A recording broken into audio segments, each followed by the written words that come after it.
El manuscrito de la habitación 312, el invierno llegó antes de tiempo aquel año. En los pasillos de la Universidad de Salamanca, el eco de los pasos de Adrián Ledesma resonaba entre vitrinas polvorientas y retratos de catedráticos olvidados.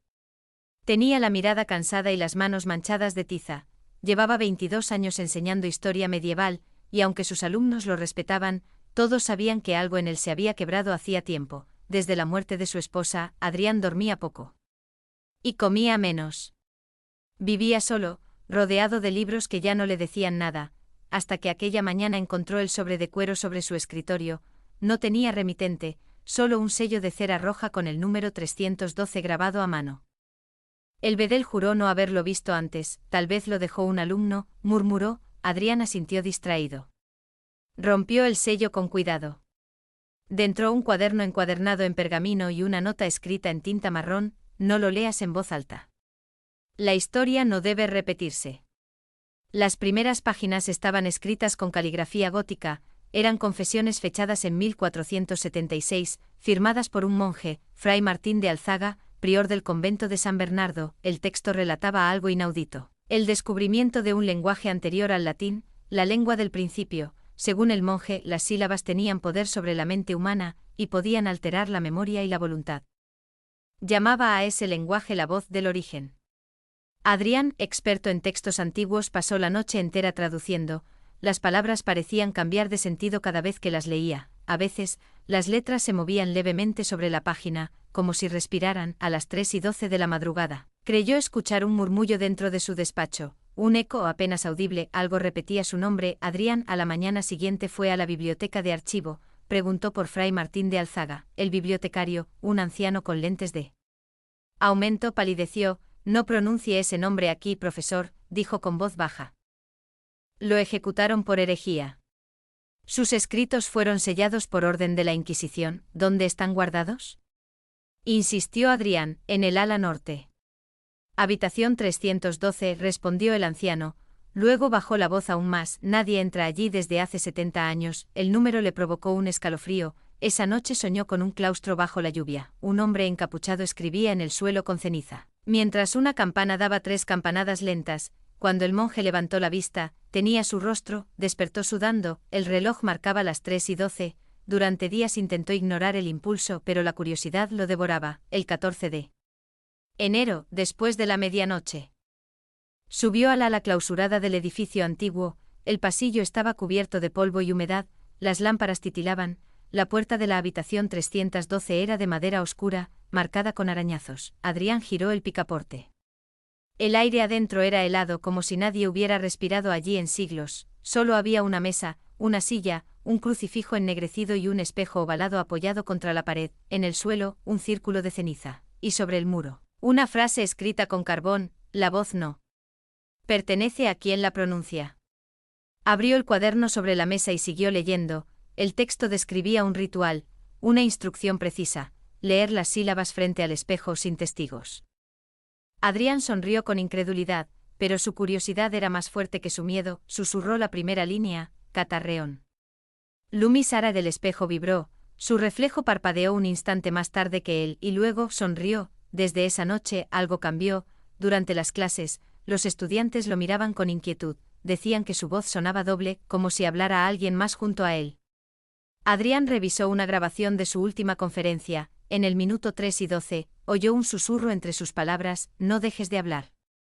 Intentó reírse de su paranoia, pero a medida que avanzaba el semestre, su cuerpo empezó a resentirse. Se dormía en el escritorio y despertaba con frases nuevas escritas en el margen del manuscrito, frases que él no recordaba haber traducido. La voz me recuerda lo que no sé, el espejo no devuelve imágenes. Devuelve deudas. Desesperado, buscó ayuda del padre Anselmo, un teólogo del convento vecino. Le mostró el cuaderno. El sacerdote se persignó: esto no es latín. Es una derivación del arameo litúrgico mezclada con fonemas preindoeuropeos, murmuró. No debería pronunciar esas sílabas. ¿Por qué?, preguntó Adrián. Porque cada palabra es un eco. Y el eco busca cuerpo. El sacerdote cerró el libro con violencia. Deshágase de él. Quémelo. Si sigue leyéndolo, no será usted quien enseñe historia. La historia lo enseñará a usted. Esa noche Adrián intentó seguir el consejo. encendió el fuego en su chimenea, pero las páginas no ardían, solo se ennegrecían, y una voz, dentro del humo, le susurró: «No me devuelvas al silencio».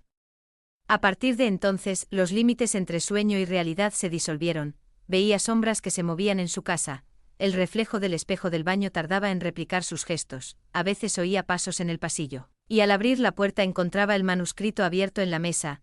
Un día, una de sus alumnas, Clara, le entregó un correo impreso: «Profesor, alguien me envió esto anoche desde su dirección». El mensaje contenía una sola frase. Sesión siguiente, Clara. Él negó con la cabeza, confundido, no recordaba haber escrito eso. Pero esa tarde, Clara sufrió un ataque epiléptico durante su clase. Nadie entendió qué pasó, solo Adrián escuchó, entre los gritos, como ella murmuraba las mismas sílabas del manuscrito. Catarreón. 2 días después el rector lo llamó al despacho. Querían suspenderlo. Los estudiantes decían que sus clases se habían vuelto perturbadoras, que hablaba con una voz que no parecía suya. Adrián intentó explicarse. Pero las palabras le salían en otro idioma. El rector lo miró horrorizado. «Está enfermo», dijo uno de los secretarios. Él solo alcanzó a susurrar: «No estoy solo». Esa noche volvió a la habitación 312. El espejo lo esperaba, pero no vio su reflejo. Vio al monje, el rostro cubierto de cicatrices, los labios moviéndose en sincronía con los suyos. «No soy tu pasado», dijo el monje. «Soy tu continuación». El cristal se empañó, una mano, desde adentro, escribió: «Sesión 1 completa». Los días siguientes fueron un borrón. El 17 de marzo, la universidad lo dio por desaparecido.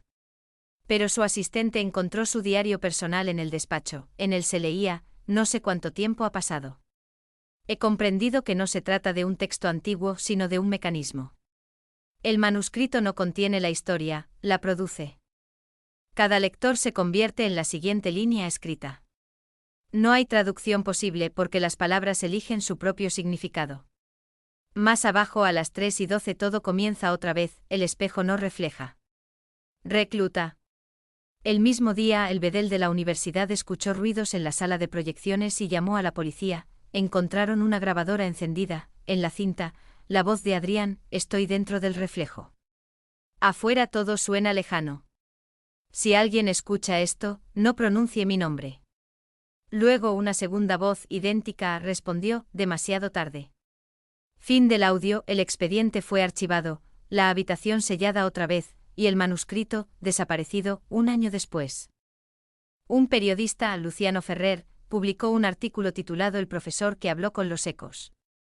Decía que había recibido un correo electrónico sin remitente con el asunto sesión 2, el cuerpo del mensaje solo decía: «Si lo lees, continuarás la historia».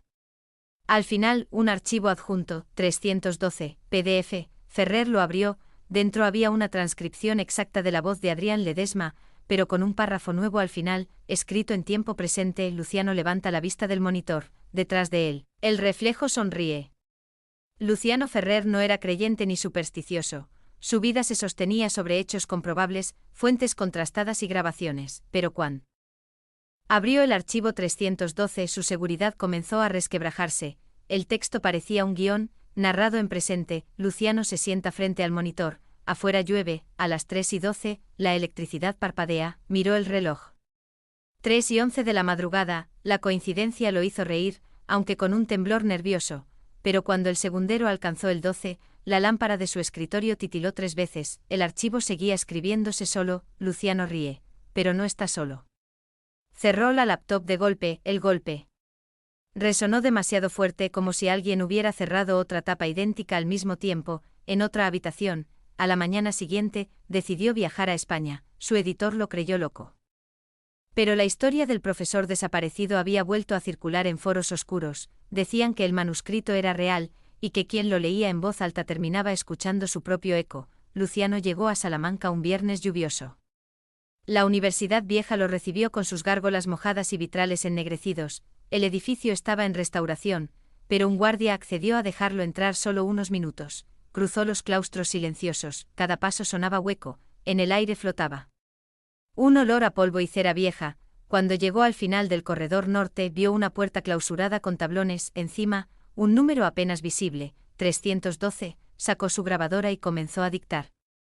Viernes 22 de octubre me encuentro frente a la habitación 312, donde supuestamente desapareció el profesor Adrián Ledesma. Las autoridades universitarias aseguran que no existe tal registro, pero el número está aquí. En la cinta, después de su voz, se oyó un susurro, sesión 3.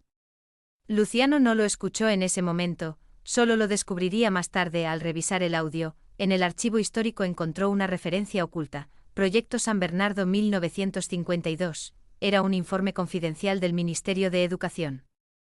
El documento hablaba de un experimento realizado en la posguerra, un grupo de lingüistas y psicólogos intentaron recrear el lenguaje original mencionado en el manuscrito del siglo XV. Su hipótesis era que ciertas combinaciones fonéticas podían inducir estados de trance colectivo. Los participantes empezaron a perder la memoria, uno de ellos se suicidó. El programa fue clausurado. En las notas finales, un nombre resaltaba en tinta azul, Dr. Adrián M. Ledesma. Luciano sintió que el aire se le cortaba. Era imposible, el profesor desaparecido no podía haber trabajado en 1952. O eso creía. Buscó a Rosa Alzaga, una monja de 96 años que había sido enfermera del convento San Bernardo, vivía en una residencia, medio ciega pero lúcida. Cuando oyó su nombre, soltó la taza que tenía entre las manos. ¿Ledesma?, susurró. Usted no debería decirlo, solo quiero saber qué ocurrió en 1952, no fue un experimento. Fue un contagio. Luciano grabó cada palabra. El profesor no era joven, era igual a usted, igual que yo ahora. Pero cuando hablaba, la gente se dormía. Y cuando despertaban, hablaban igual que él. ¿Qué intentaban hacer?, preguntó él. Querían enseñarle a la voz a vivir sin cuerpo. Luciano no entendió. ¿Y el manuscrito? La mujer rió con una tos seca. No hay manuscrito, hijo. Solo un lector. En el sótano de la biblioteca, un archivista le mostró una caja con cintas magnetofónicas numeradas, todas decían sesión. Tomó una al azar, sesión 7 Ledesma /diagonal 18 de mayo de 1952, la reprodujo en un tocadiscos antiguo, el sonido estaba lleno de estática. Luego se oyó una voz, mi nombre es Adrián Ledesma. He comprendido que la voz no es el medio, es el huésped, hoy comenzaremos la transferencia. Un zumbido llenó la sala, el archivista se tapó los oídos, de fondo se escuchaban más voces repitiendo las mismas palabras con un pequeño desfase, la transferencia. Luciano detuvo la cinta, el reloj de pared marcaba las 3:12, esa noche. En su hotel, revisó el audio en la computadora, aplicó un filtro de sonido, debajo del ruido, descubrió algo, una frase grabada en volumen BA. Ísimo como susurrada dentro del micrófono. Si estás escuchando esto, soy vos. Luciano se quedó inmóvil. Detuvo la reproducción, retrocedió, reprodujo otra vez, la frase seguía ahí, pero esta vez, la voz sonaba exactamente igual a la suya.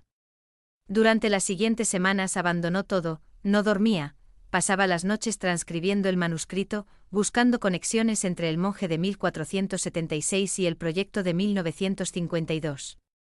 Comprobó que el apellido Alzaga se repetía a lo largo de los siglos.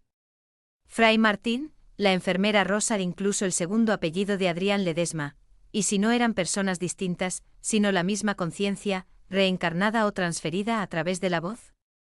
La teoría lo consumió, empezó a soñar con pasillos oscuros y un eco que repetía cada frase que decía. Medio segundo después, soñaba con el número 312 grabado en la pared, y con un espejo cubierto de ceniza. Luciano regresó a la universidad por última vez, había sobornado a un guardia para que lo dejara entrar. Llevaba cámara, linterna y un micrófono direccional. Viernes 3 de diciembre, 3 de la mañana, dictó en voz baja. Ingreso a la habitación 312, el aire huele a hierro, hay polvo, muebles viejos y un espejo, en el vídeo se ve su reflejo difuso. Luego, la cámara capta un segundo rostro detrás de él, una figura vestida de negro, sin rasgos definidos. ¿Quién está ahí?, pregunta. La figura se acerca. La grabación termina en un grito ahogado y un golpe seco. 2 semanas después, los servidores de una radio universitaria registraron una transmisión automática a las 3:12 de la madrugada, no había locutores activos. La señal provenía del edificio clausurado, la emisión duró exactamente 12 minutos, en ella se escuchaba la voz de un hombre diciendo, sesión 4 iniciada, soy Luciano Ferrer, la voz necesita continuar. Al final, un coro de susurros repitió su nombre hasta perderse en el ruido blanco. Años después, un nuevo profesor fue contratado para el área de historia medieval. Nombre, Dr. Adrián Ledesma. Edad aparente, 40 años, el mismo rostro. La misma voz, Solo que nadie lo recordaba. En su primera clase, un estudiante grabó con el celular. En el minuto 3:12, la imagen se distorsionó. Por un instante el aula pareció reflejarse en sí misma. Y todos los alumnos escucharon su propio nombre susurrado desde el altavoz del proyector. El vídeo se viralizó con el título La clase maldita de Salamanca. Fue eliminado en menos de una hora. Hoy, el manuscrito ya no existe en papel. Está disuelto en grabaciones, traducciones automáticas y fragmentos digitalizados. Cada vez que alguien lee la historia en voz alta, se convierte en un nuevo lector activo. La voz continúa de cuerpo en cuerpo. De dispositivo en dispositivo, los expertos lo llaman efecto 312, un fenómeno acústico que provoca espejamiento neuronal. Otros simplemente lo llaman la maldición del eco. En ciertos foros, los usuarios aseguran haber recibido mensajes automáticos después de ver el vídeo. Sesión siguiente, nombre del usuario. Y siempre a la misma hora, 3:12, nadie sabe quién mantiene la página oculta donde aparece cada noche una nueva transcripción. Hoy el texto se actualiza solo. Sesión 7, narrador, desconocido. Fecha, hoy, la voz continúa. Si estás escuchando esto, quizá pienses que es solo una historia, pero fíjate en la hora. Si el reloj marca las 3:12, ya formas parte de la secuencia. Y si escuchas un eco repetir tus palabras, no respondas, porque el eco no repite. Aprende. Un último fragmento fue hallado en el archivo sonoro de la universidad, fechado este mismo año. La voz, femenina, dice sesión 8, la transferencia está completa. La voz ahora vive en el oyente. Después silencio, y un golpe seco como si alguien cerrara una tapa idéntica en otro mundo.